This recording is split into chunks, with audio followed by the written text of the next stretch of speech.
I think a lot of women in ag are very resilient and have stand the test of time and have helped pave the way for the younger generation. Hello, and welcome to the FarmHouse. I'm Candace Worsbowski. And I'm Stephanie Spiker.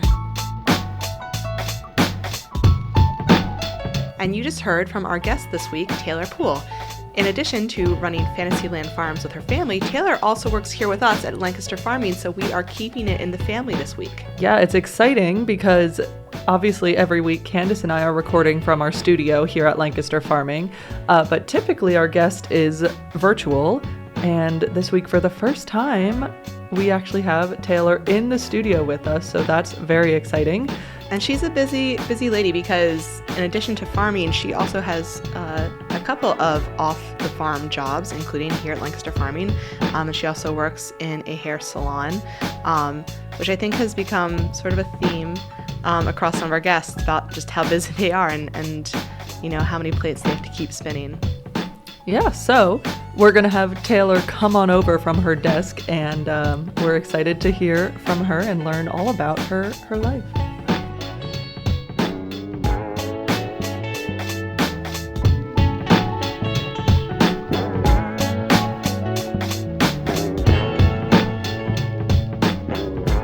Taylor, welcome to the FarmHouse. It is great to have you here in studio, our first in-studio interview. Thank you for having me. I'm excited to be here. Great. Well, we always start off with the same question for everyone, and that is, did you always know that you wanted to work in agriculture? Yes and no. So I've taken a little bit of a different route to get here today. So I was born and raised on a dairy farm in Berks County, Berks County, Pennsylvania, and we milk registered Holsteins, red and whites, and jerseys. So that has always been instilled with me since day one.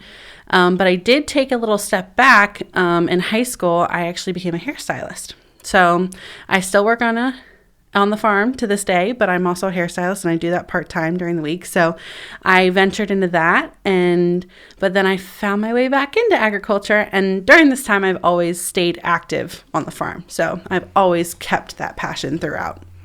Nice. And so obviously we work together. We are both Lancaster, all three of us Lancaster Farming employees.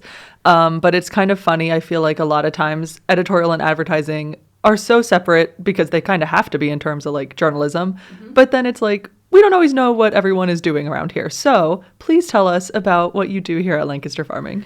So I am a sales representative, and I work specifically with the auctions with another coworker. So I handle auctioneers and placing their ads with all auctions. So were you familiar at all with the auction world before you started working here? Because I feel like it's kind of an interesting world. And then, you know, also, is there anything about the auction world that you think the general public would enjoy knowing?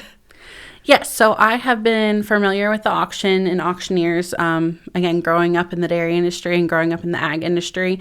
You know, you frequent cow sales to further your genetics in your herd, and I've bought into some great cow lines across my years and through when I was showing when I was younger. So I am familiar with cow sales and, you know, the occasional estate sale for antiquing, which I have a passion from my mom and my sister. So I am familiar with some auctioneers. And as far as for the public, I definitely encourage them to go to an auction just for fun, because it definitely is an art, these guys, and how they auction off, and you know, the way that they talk and they do their little ramble. So I definitely encourage anybody, if you've never been to a public auction, check one out, and you can find them in the back of B in the Lancaster Farming. There you go. Got to get the promos in. Yes. Okay, so tell us a little about your farm, because you mentioned it, but we want to know more. So, like I said, I'm a fifth generation farmer.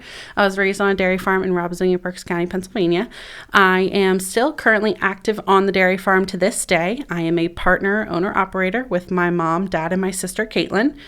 So we raise, like I said, we milk 200 head of registered Holsteins, red and whites, and jerseys. And we also raise Wagyu beef cattle, which is a Japanese breed of beef. That's known for its high marbling and quality taste. And then we also have a few, just for fun, market crossbred lambs that graze the pasture. So we have those too. So I am, like I said, I'm an active part on my family's dairy farm. I am the youngest of 4. And all 3 of my older siblings are also active in the dairy or active in the ag industry as well too. Great. So now that, you and your siblings are getting older and you're getting more responsibilities on the farm, what are some of the challenges that you've encountered with like taking over a farm from your parents? Like when you start doing those kind of handoffs, is there any pressure to like maintain homeostasis, or are you and your siblings kind of free to try some new things out, do things your way? How does that work? So there definitely is learning curves, of course, and this day and age, a lot of farming, you have to diversify this day and age, and that's a lot of what my farm has done with bringing in the Wagyu cattle and doing that sort of thing. So my parents are very open to new and upcoming and exciting ideas, and my sister and I definitely like bringing new ideas to the farm as we go to different seminars and learn about stuff like, hey, what's someone else doing? Let's try this out. So you definitely have to have that perfect balance of the old school and the new school, but my parents are very open to trying new things as well. Great. So you mentioned the salon. Yes. And I know you have, so that's 2 jobs that are off the farm between the salon and Lancaster Farming. Yes. How do you balance farm work with off-farm work? It definitely is delicate balance, but we have made it work. My parents have always encouraged my sister and I to follow our dreams and pursue our passions. So it has just been a delicate balance of figuring out, this is when we need to work and this is how you go. And then everybody just makes it work. So, yeah, that's something that I think that comes up a lot here is that whether it's an off-farm job or family or hobby or what have you, it seems that everyone has just so many balls in the air that they're juggling. And so I feel like, everyone, whether you're a woman or a man, it's something that everyone kind of deals with. But it seems like women seem to deal with it maybe a skosh more, or at least that's what we seem to be hearing as we talk to people. Nice.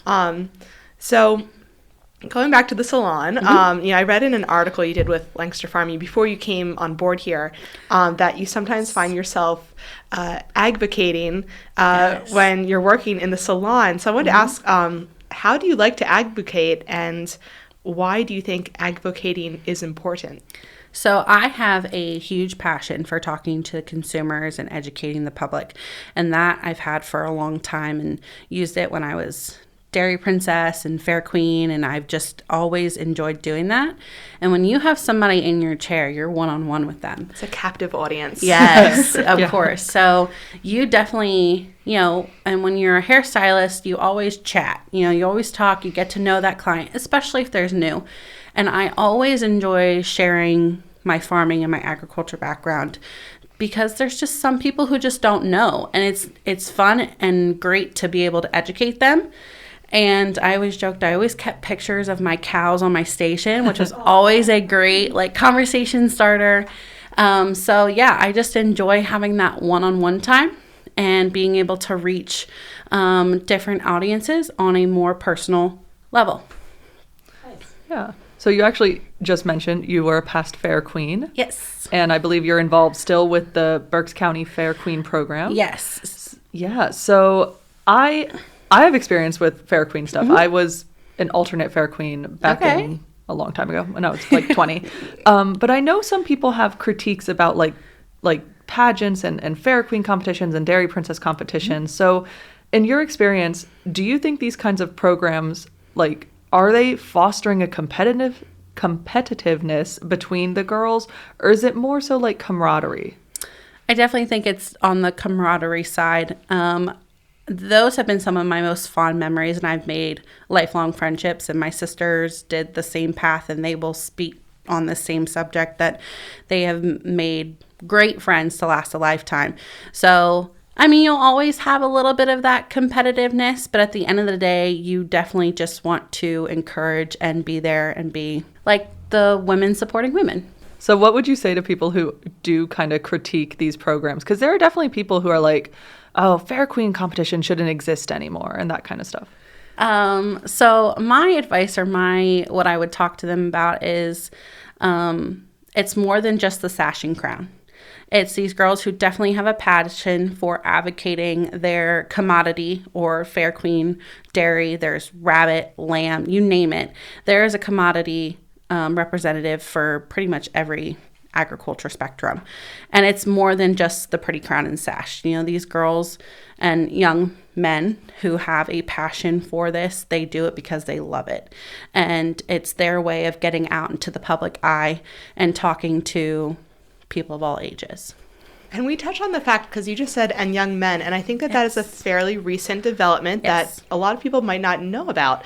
So can you just touch on that a little bit more? Because yes, this is the farmhouse, and we do talk about women in ag, but this is also, I think, an important subject that more people should know about. Yeah. So I know throughout my time as well as Dairy Princess, which was back in 2017, a long time ago, I feel like, there was some men who are young men who were dairy ambassadors. So they have different levels in the Dairy Princess program, maid, miss, all sorts of stuff, but they were in dairy ambassadors. So there were some guys who were involved in that way. And I have seen like Grange, which is another representation of ag. They also have young men as ambassadors too. So I definitely see in those types of programs, it is becoming more young men involved as well, which is good for any young person to promote ag. Yeah. I mean, I guess if the ultimate goal of these programs is promoting agriculture, it is for both women and men. Like that's not a gendered role, you know, anyone can do that. Absolutely. Right. It really does underline, like what you said, it is not about the crown and the sash because, yeah, it's for everyone. Yes. All right. So we're going to go back. You mentioned about how you're diversifying your operations. So, you know, how are you diversifying operations on your farm? What are you guys doing out there? So the biggest thing is bringing in new technologies because there's always something new and fun and exciting that can help to advance your farm and make things a little easier too these day and age with all the new technologies and new products and new education that's out there. And sorry, what was the question again? How are you diversifying your operations? Oh, yes. And of course, the Wagyu. So that has been something that we have been at for a little over 5 years, I believe now. And we sell USDA certified beef to the public. And we also partner with some local restaurants as well to bring a farm to table aspect as well. So that has been exciting. That's been another way that we've diversified. So like I said, those new technologies and Wagyu have been the two major things that my family and farm have done in the last several years. What made you guys pick Wagyu? Because we actually talked to a farmer in New York a couple weeks ago, and she also does Wagyu, and okay. It's always been something that I'm like, I would love to try Wagyu someday. So is that the route you guys went? I think this day and age, a lot of people are paying more attention to where their food comes from. And they are paying more attention to enjoying and eating high quality food, whether it be beef, meat, vegetables, fruit. I just think that has become a very big thing these days. So we chose Wagyu for, again, diversity, try something different, and branch out to a different commodity. Like I said, just try something different.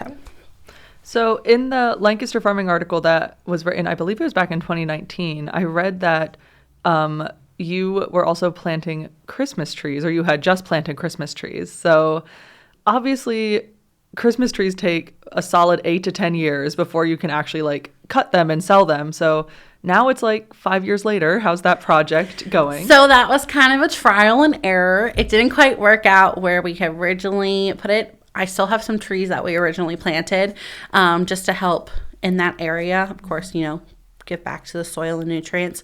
But that didn't go as planned, which is a bummer because I wanted to do that. But hey, sometimes that goes along with trying things new. You can have trial and error and see where it goes. So that unfortunately did not work.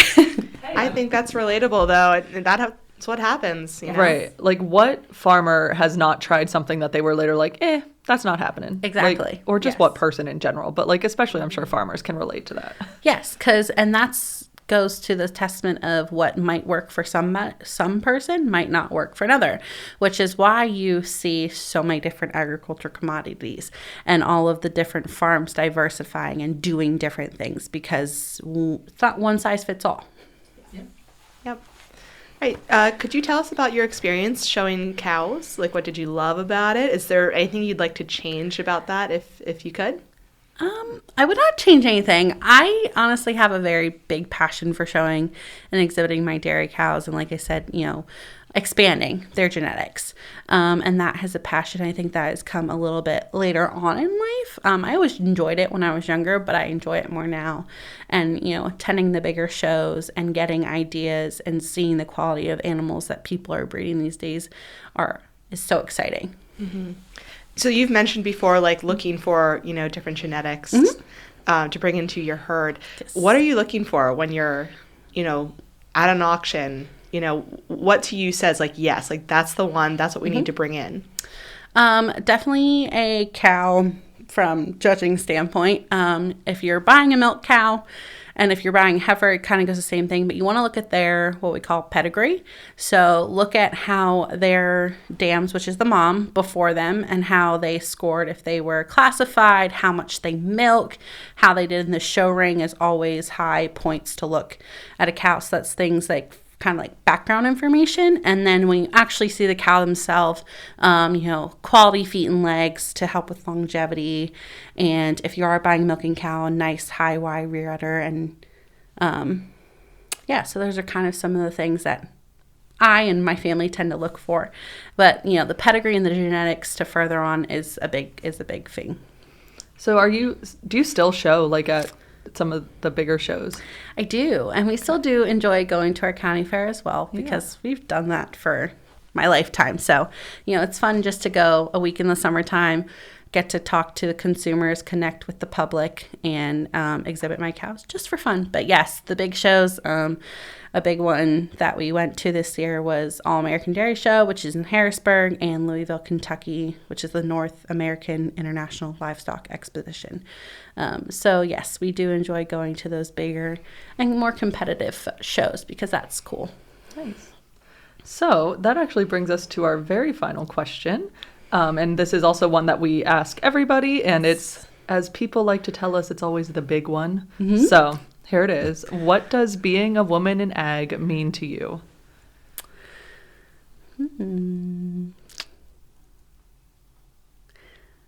I think being a woman in ag, especially a young woman in ag, I have to think about this. It is, but it's a good question to ask and a very important question to ask for sure. I think a lot of women in ag are very resilient and have stand the test of time and have helped pave the way for the younger generation, as so is myself. And that's something like, challenges you've faced. Like, I didn't take the traditional 4-year college route. I did a little bit different. Like I said, I went to hair school when I was in high school. I actually even went to massage therapy school, so I have a degree in massage therapy and business. But I've always had a passion for ag, so it always brought me back. And so I didn't go the traditional 4-year college, which interviewing for some jobs I've been overlooked for that because I didn't have a 4-year degree. But it also helped me in the sense of I have the real world, real life experience as I'm on the farm every single day. And so that's a positive that was coming out of it. But I'm thankful for those older ladies who have paved the way and will continue. And I hope I'm one of those as well soon in these days to help continue paving the way for the younger generation. So I definitely think it's dedication, passion, resilience as being a young woman in ag, and especially from those ladies who I look up to. All right. Well, Taylor, thank you so much for joining us at the farmhouse today. We really appreciate it. Thank you so much for having me. I had fun.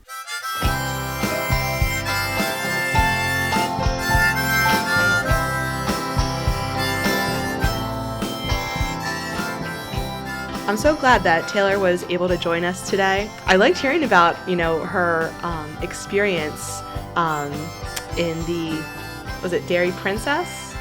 Yeah, she was a dairy princess and a fair queen. Yeah, I never participated in any of that stuff. I'm always surprised. I seem to know a lot of people who have, including yourself. Yeah. Yes, I can't remember exactly what year it was, but probably 7 or so years ago, I was the alternate fair queen at the Lebanon area fair. So I got the sash and crown and got to go to the fair as the alternate queen and do a bunch of cool stuff and represent the fair. And honestly, it was so much fun. I look back at those memories very fondly, and you do get to keep the sash and crown. So I do still have a crown. I have the sash too, but that's slightly less exciting than the crown. And I do occasionally try to like find excuses to wear the crown. Like I have incorporated it into Halloween costumes. Nice. Just because I really want to wear it again and not feel dumb. So it was an awesome experience, and it is absolutely not about the sash and crown, but they are a really nice bonus. I was about to say, I know it's not about the sash and crown, but I wouldn't mind having a crown to wear around. Exactly. So. Like, I am a queen still. Thank you, everyone. So, I know we're always looking for like newer and better promo pictures for this podcast, so maybe you need to bring in the crown in and we'll just take turns wearing it for our promo pictures. We are the queens of the farmhouse. I support it. Yeah. So, next week we actually have a special episode. It's a little different than what we've done so far. Earlier in February, Candace and I got to go to the Mid-Atlantic Women in Ag Conference held in Maryland. And we took a microphone and we got to chat with a lot of very cool ladies, and we did a lot of recording from there. And that'll be airing special for you next week. Yeah, well, I can't wait to hear how it all comes together. All right, well, that will wrap up this episode.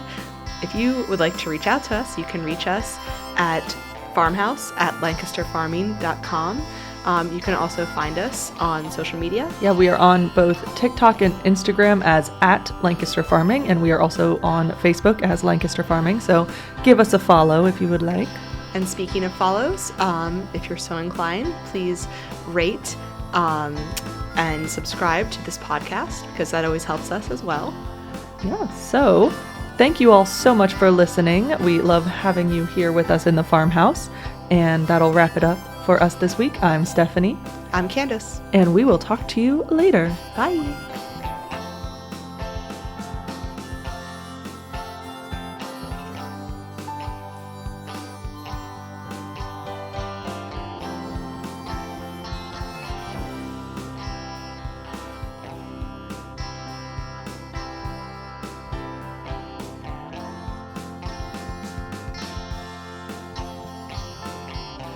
This episode of The Farmhouse is copyright 2024 by Lancaster Farming Newspaper, part of the Steinman Communications family. It was written by Stephanie Spiker and Candace Wierzbowski and produced by Eric Herlock. The music you've heard throughout the episode is courtesy of Tin Bird Shadow. Whoop. All right, lunchtime. I feel like that went well. I think so too. Really Boom.